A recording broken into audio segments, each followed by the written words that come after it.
के पिठोरिया थाना क्षेत्र में रहने वाली एक महिला जिन्होंने टाइल्स की दुकान में दिन रात मेहनत किया और मेहनत करने के बाद वहां से लोन उठाया और लोन उठाने के बाद अपने पति को चौकीदार में भर्ती करवाया और जब चौकीदार की नौकरी पति को मिल गई, सरकारी नौकरी पति को मिल गई, तो पति बड़ी आसानी तरीके से, बड़ी इजी तरीके से रफू चक्कर हो गए अपनी ही महिला को छोड़कर, यानी कि अपनी ही पत्नी को छोड़कर अब किसी और के साथ रह रहे। आप देखिए करिश्मा है, करिश्मा जो है वो पिठोरिया की रहने वाली है और ये बताया जा रहा है कि ये 2 सालों से अपने पति के साथ नहीं है और 2 सालों से ये जहां जहां चक्कर काटी है वहां का एड्रेस तक लेके पहुंची है ग्रामीण एसपी के पास।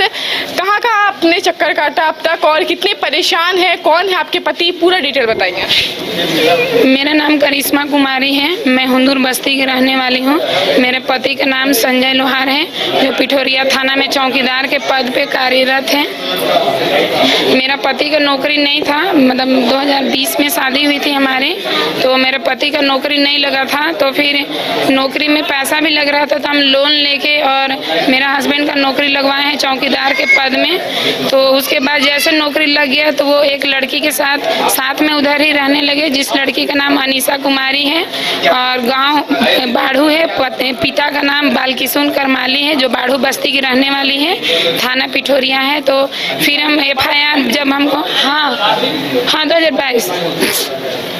2022 में शादी हुआ, उसके बाद सब चीज़ ठीक चल रहा था। फिर जब जैसे नौकरी लग गया उसके बाद से वो लड़की के साथ वो मतलब रहने लगे। उसके बाद हमको मारपीट करके घर से 2023 में 5 सितंबर को निकाल दिया घर से और उसके बाद फिर हमको निकाल दिया। फिर हम FIR करने गए थे पिठोरिया थाना, तो पिठोरिया थाना में मेरा FIR को नहीं लिया, 2-3 बार गए तो उसके बाद वहाँ FIR नहीं लिया। उसके बाद हम आ गए महिला थाना में भी 3 नोटिस हुआ। उसके बाद 3 नोटिस में एक नोटिस तो भाग गया, एक नोटिस में आईबे नहीं किया, एक नोटिस में भी भाग गया। अच्छा, नौकरी कैसे लगवाई थी आप उनको, मतलब टाइल्स की दुकान में आप काम करती थी, कितना मेहनत लगता था करिश्मा उसमें और कैसे आप नौकरी दी? टाइल्स दुकान में काम भी करते हैं और सिलाई भी करते थे, मतलब दिन में काम करते थे टाइल्स दुकान में और रात में सिलाई भी करते थे हम। तो दिन रात मेहनत करके और मेरा पति का नौकरी नहीं लगा था तो हम सोचे कि नौकरी करेगा तो थोड़ा अच्छा से रहेंगे बोल के फिर उसका जाति के लिए भी, मतलब जाति नहीं बन रहा था तो ब्लॉक में भी बार बार जाके फिर जाति वगैरह बनवा के उसके बाद CO से अप्लाई करके और फिर साथ में जाते थे। उसके बाद उसका पूरा मेहनत करके फिर जॉब लगाने के लिए वहाँ पे प्रोसेस करवाए थे काके ब्लॉक में जाके।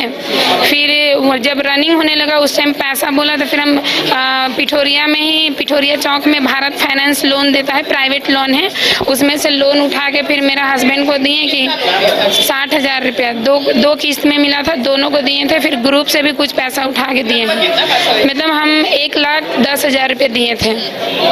उसके बाद हम कमाते हैं उसमें टाइल्स दुकान में हमको मिलता है 7,000 रुपया। देखिए बड़ी बात है कि 7,000 महीने का वेतन कमाती है और करीबन 1,10,000 रुपए अपने पति की नौकरी के लिए देती है और ऐसे कलयुगी पति जो आज इनके साथ भी नहीं है, दूसरा एक्स्ट्रा मैरिटल अफेयर चल रहा है। करिश्मा अब कितना संघर्ष हो रहा है, 2 सालों से कितना प्रॉब्लम में रही है आप, मायके में रहती है, लव मैरिज शादी हुई थी, घर वाले कैसे एक्सेप्ट किया?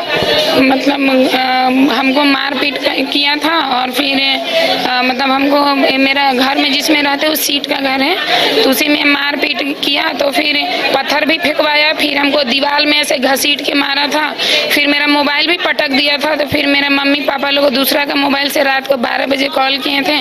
फिर सुबह में वो लोग आए थे, मेरा मम्मी पापा लोग के ऊपर भी मेरा देवर जो अजय करमाली है वो भी मारने के लिए, मतलब मारने उठ गया था और फिर मेरी जुड़ सास है वो भी। फिर मेरा मम्मी पापा लोग आए, बहुत समझाए, नहीं हुआ। उसके बाद मेरा पति वहाँ से भी भाग गया था। फिर हम लोग थाना भी, हमको लगता है पिठोरिया थाना में जब अभय कुमार सिंह जब थाना में थाना प्रभारी थे उस समय हमको लगता है हम लोग 15-20 बार गए थे, हम लोग को थाना से भगा देता था। हाँ, नहीं लिया। उसके बाद अब तक FIR हुआ है, 2 साल बीत गए इस पूरी घटना को, अभी एक FIR हुआ है आपका? महिला थाना से हुआ है मगर उसमें अभी तक कोई मतलब प्रोसेस। हाँ, काउंसलिंग हुआ था तो काउंसलिंग में फर्स्ट काउंसलिंग में आया नहीं और सेकंड वाला में भाग गया और थर्ड वाला में बोल दिया हम नहीं जाएंगे, जो करना है सो कर लीजिए। अब क्या आपकी शादी होने वाली है? हाँ, 1 अगस्त को शादी है। अब क्या कि हमको यहाँ पे न्याय मिलना चाहिए, मेरा पति हमको अच्छा से रखे। कितनी 2 साल में आपने कितना सफर किया? बच्चे हैं आपके? एक भी बच्चा नहीं है मेरा। बच्चे की बात आपसे की नहीं, 2 साल शादी को बहुत होते हैं। बोलते थे तो मतलब घर मेरे पास आता ही नहीं था, थाना में ही नौकरी करने जाते हैं, मतलब बड़ा बाबू के साथ जाते हैं बोल के बहाना करके नहीं आता था। हाँ, उसके बाद फिर मतलब कभी कभी घर आता था और उसके बाद वो भी आधा रात में आता था और वो लड़की के साथ ही उधर ही रहता था।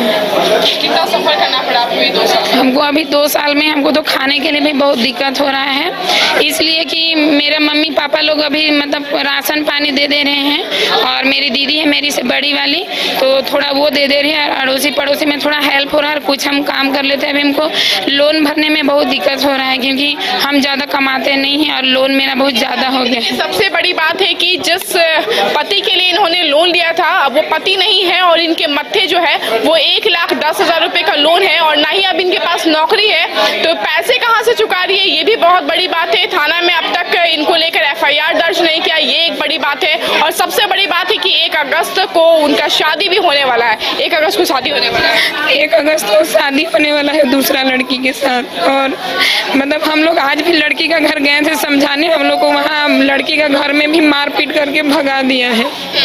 और फिर मेरा ससुराल वाला लोग भी हमको बार बार फोन करके जान से मारने का धमकी भी दे रहा है और घर में नहीं रखेंगे बोल के हमको मतलब पूरा फैमिली आके बार बार मार पीट करता है। कैसे मुलाकात कैसे हुई थी उनसे? फेसबुक से मुलाकात हुई है। और कितने दिन में प्यार में तब्दील हो गया ये दोस्ती? मतलब 2019 में अगस्त में हम लोग मिले थे, मतलब फेसबुक में जून में फर्स्ट टाइम फेसबुक से टच हुए थे। उसके बाद अगस्त में हम लोग फर्स्ट टाइम मिले थे और उसके बाद 2020 में 7 मार्च को शादी हुआ था। हाँ, अगेंस्ट जाके। आप क्या सोच रहे हैं? हमको बस अब पति के साथ रहना है और हमको न्याय मिलना चाहिए। अगर कुछ नहीं होता है तो क्या कीजिएगा? ये बिल्डिंग से ऊपर चढ़ के नीचे कूदेंगे। क्या नाम है पति का? संजय लोहार। कितना कमाते हैं महीने का? वो 32,000 रुपया और इधर उधर का जैसे बालू ब्रोकर वाला से उन लोग से भी घूस लेता है, उसमें हमको लगता है वो महीना का 70,000 रुपया कमा लेता है। नाम है रमेश? नहीं, संजय लोहार। संजय लोहार, हाँ, जो उनका पेमेंट है 30,000 रुपया, पर इधर उधर जैसे बालू ब्रोकर से, वो गाय वाला ब्रोकर से और इधर उधर भाटा वाला से करके वो झूठ बोल के मतलब वो महीना का लगभग 70,000 रुपये कमा लेते हैं, जिसमें हमको 2 साल से 7 रुपया भी अभी तक प्राप्त नहीं हुए हैं। अच्छा, अब आप लोन भी भर दिए? हाँ, लोन मेरा अभी बहुत ज़्यादा लोन है जो मेरा माँ बाप भी भर दे रहे हैं, एक मेरा भाई है वो भर रहा है, कुछ मेरा दीदी भर दे रही है। हम लोन भरने के सक्षम में नहीं है क्योंकि हम कमाते बहुत कम हैं और हमको अपना खाने में भी बहुत दिक्कत हो रहा है। पिठोरिया थाना से हैं।